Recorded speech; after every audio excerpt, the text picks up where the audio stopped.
तुम्हें लगता होगा कि माँ बाप क्या समझेंगे प्यार, इन्होंने कौन सा प्यार किया है। एक बात याद रखना, माँ बाप की सेवा से बड़ा कोई धर्म नहीं होता, और मेरा वाला सबसे अलग है, इससे बड़ा कोई भरम नहीं होता। दोस्ती बहुत बहुत ज़रूरी होती है।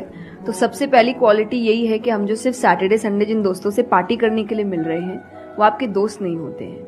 वो आप बस एंटरटेनमेंट के लिए, आपको मस्ती करना है, मजा करना है तो आप मिल रहे हो, लेकिन एक्चुअल जो आपके दोस्त होते हैं ना, वो आपको भी सिखाते हैं, आप उनको भी सिखाते हैं, वो आपके साथ ग्रो करते हैं। तो सबसे पहली चीज की यही कि जरूरी नहीं है आपको अपने दोस्तों से हर एक इंटरवल में मिलना है तभी आपकी दोस्ती कायम रह सकती है, क्योंकि अब लोग आगे बढ़ रहे हैं, बिजी हो रहे हैं, काम कर रहे हैं, दूसरे शहरों में पढ़ने जा रहे हैं। अगर आपकी दोस्ती सिर्फ मिलने मिलाने से और मस्ती करने से, तो वो दोस्ती नहीं है। दूसरा, आजकल जो एक ट्रेंड बन चुका है कि फ्रेंड्स सपोर्टिव होने चाहिए।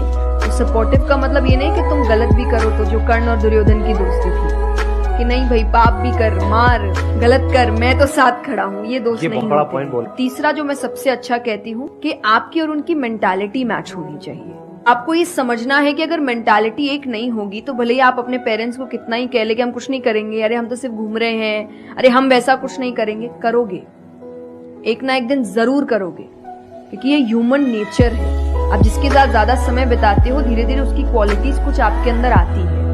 तो जरूरी है कि वो बिहेवियर, वो पैटर्न, वो मेंटालिटी, वो माइंडसेट मैच होनी चाहिए दोनों की, तभी आप एक साथ ग्रो कर सकते हैं। वरना वही सैटरडे संडे मिलना और जिंदगी खराब करना, यही हो पाएगा बस।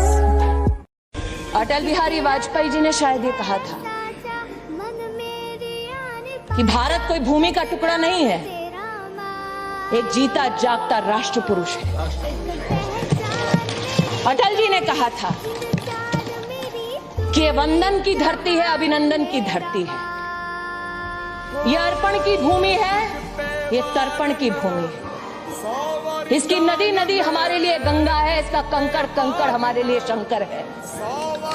हम जिएंगे तो इस भारत के लिए और मरेंगे तो इस भारत के लिए, और मरने के बाद भी गंगा जल में बहती हुई हमारी अस्थियों को कोई कान लगाकर सुनेगा तो एक ही आवाज आएगी, भारत माता की जय। और सब कुछ करना चाहिए लाइफ में, सब एंजॉय करिए, पर अगर उसको जानते हुए करोगे कि परमानेंट नहीं है, तो जैसा मैंने कहा वो यहाँ जाएगा नहीं। जैसे एक पक्षी है, आप पेड़ पे उसको बैठा दो और फिर जिस ब्रांच पे वो बैठी उसको काटने लगो, और जब तक ब्रांच नहीं गिरेगा वो नहीं हटेगी, क्योंकि उसको ब्रांच पे भरोसा है ही नहीं। उसको पता ये रहेगा ना, उसको अपने पंखों पे है, तो जैसे ही गिरेगा मैं उठ जाऊंगा। किस तरफ जाना है? जी मुझे कारगिल की तरफ जाना है। आ जाइए, मैं छोड़ देता हूँ। अरे आप तो इस तरफ जा रहे हैं। कोई बात नहीं, आप आ जाइए, मैं छोड़ देता हूँ, आइए। और शादी? वो तो हमारे होने वाले ससुर जी चाहेंगे तब होगी। लेकिन वो कब जाएंगे? जब मेरी गवर्नमेंट जॉब लग जाएगी, उसी के इंटरव्यू के लिए जा रहा था। बहुत जिंदा दिल इंसान था, महसूस ही नहीं होने दिया कि इतना आउट ऑफ द वे जाकर उसने मेरी हेल्प की है। हम सफर तू चलना यूं ही, बन याद मेरे संग रहना यूं ही। देखिए बरुआ जी, टाइम पे पहुंचा दिया ना। लेकिन आपने मेरे लिए अपना इंटरव्यू मिस कर दिया। भाई हमारा तो क्लियर है जी, जो देश की ड्यूटी पे जा रहा हो उसकी ड्यूटी सबसे पहले करो।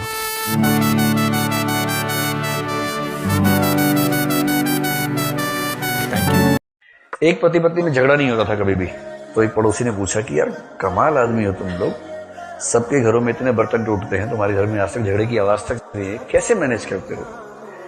उसने कहा हम लोगों में एक अच्छी अंडरस्टैंडिंग है, छोटे फैसले पत्नी करती है, बड़े फैसले मैं करता हूँ, और ऐसी सहमति है कि आज तक झगड़ा हुआ ही नहीं। बोले वाह क्या बात है, थोड़ा हमें भी बताओ, हम भी अपने घर में ट्राई करेंगे। बोला देखो, छोटे फैसले जैसे ये कि घर खरीदना है या बेचना है, जैसे बेटे की शादी किससे करनी है, ठीक है, ये सब छोटे फैसले हैं, ये पत्नी कर लेती है। बोले अच्छा, फिर बड़ा फैसला क्या है? बोले बड़ा फैसला जैसे अमेरिका को सीरिया से वापस आना चाहिए या नहीं,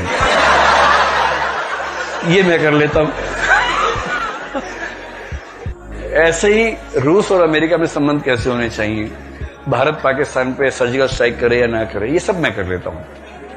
टाइम वेस्ट नहीं होना चाहिए।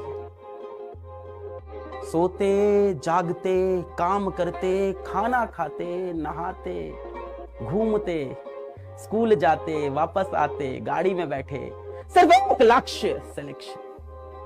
हर समय मेहनत करनी है। मुझे पता है, मैं बैंक में बैठा रहता था, छोटे छोटे कागज के पेपर लेके जाता था, तो फाड़ के छोटे और उसमें नोट्स बनाता रहता था, रिवाइज करता रहता था उस टाइम। तुम जहां भी जाओ तुम्हारे दिमाग में और तुम्हारे दिल में, फिर अब तो उठा लिए ना तलवार, अब तो आ गए हो मैदान में, अब वापस थोड़ी जाना है, अब तो सिलेक्शन लेके जाना।